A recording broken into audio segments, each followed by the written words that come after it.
आज हम बात करेंगे सुंदरम लार्ज कैप फंड के डायरेक्ट वर्सेस रेगुलर प्लान के बारे में। दो डेट्स आपको यहाँ पर दिख रही होंगी। पहली डेट है 12 अक्टूबर 2020 की और दूसरी डेट है आपके सामने 18 जुलाई 2025 की।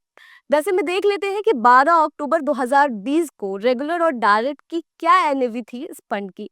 तो यहाँ पर रेगुलर की एनएवी थी 10.00 और डायरेक्ट की भी एनएवी थी 10.00।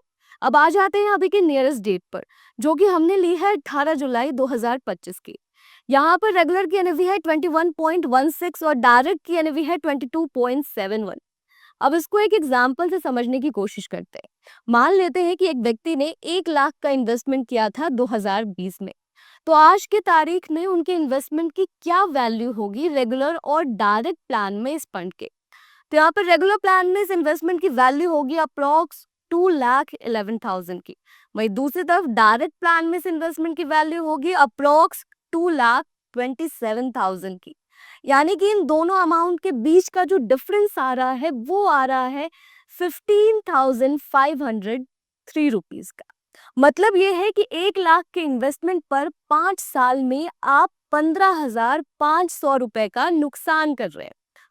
हो सकता है कि कुछ लोगों के लिए नुकसान कम हो, उन्हें लग रहा हो कि अगर 5 साल में मेरे इतने पैसे जा भी रहे हैं 15,000 के आसपास, अगर मैं नुकसान कर भी रहा हूँ तो मैं पैसे बना भी तो रहा हूँ। मैंने 1 लाख का 2,11,000 रुपये बना लिया, ऑलमोस्ट मैंने पैसे डबल कर लिए। लेकिन यहाँ पर समझने वाली बात यह है कि आपने बस 1 लाख का इन्वेस्टमेंट किया नहीं होगा। यहाँ बस 1 लाख के इन्वेस्टमेंट की बात हो रही है और टाइम पीरियड भी बस 5 साल का ही लिया गया है।